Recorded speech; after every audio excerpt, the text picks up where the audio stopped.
Assalomu alaykum, Oshxona Arya kanaliga xush kelibsizlar. Bugun biz sizlar bilan noodatiy usulda yumshoq chiqadigan pishiriq tayyorlaymiz.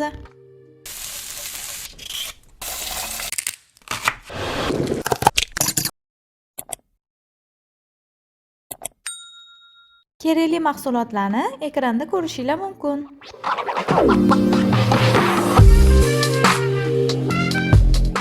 Tayyorlashdan oldin eslatib o'tmoqchiman, biz Oshxona Arya kanalimizda konkurs o'tkazamiz. Konkursga yutuq sifatida pul mukofotlari qo'yilgan. Konkurs shartlarini mana shu videoning izohida topishingiz mumkin. Birinchi bo'lib, kattaroq idishga un, kakao, razrihletel, soda va vanil shakar solib, hammasini elakdan o'tkazib olamiz.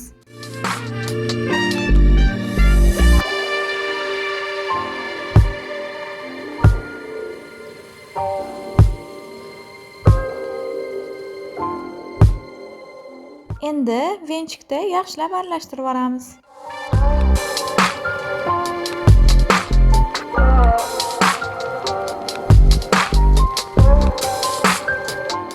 Keyin shakar solib, yaxshilab yana aralashtirib olamiz.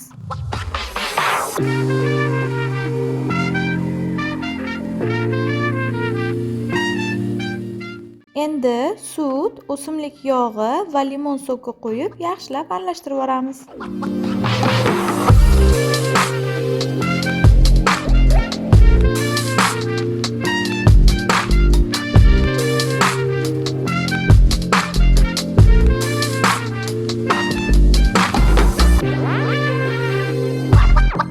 Mana biskvit uchun massamiz shunaqa suyuqlikda bo'lishi kerak.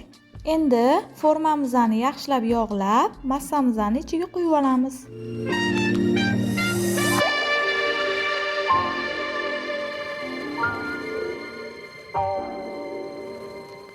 Formamizni ustini folga qog'oz bilan yopib, suvi qaynab turgan mantiqozqonga qo'yib, o'rtacha olovda 1 soat davomida pishirib olamiz.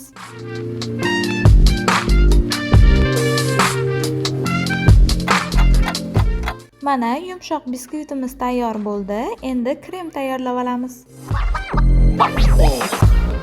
Idishimizga slivkini quyib, saharni pudra ustidan sepib, mikser orqali krem holiga keltirib olamiz.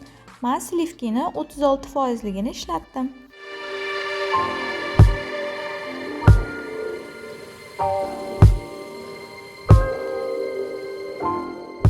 Endi biskvitimizning ustiga tayyorlagan kremimizni surib olamiz.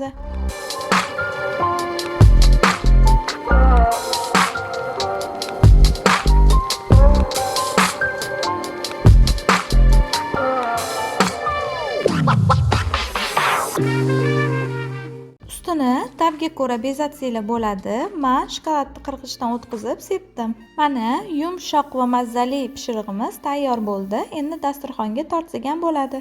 Agar videomiz yoqqan bo'lsa, like bosishni, kanalimizga obuna bo'lishni va do'stlaringiz bilan bo'lishni unutmang. Yoqimli ishtaha!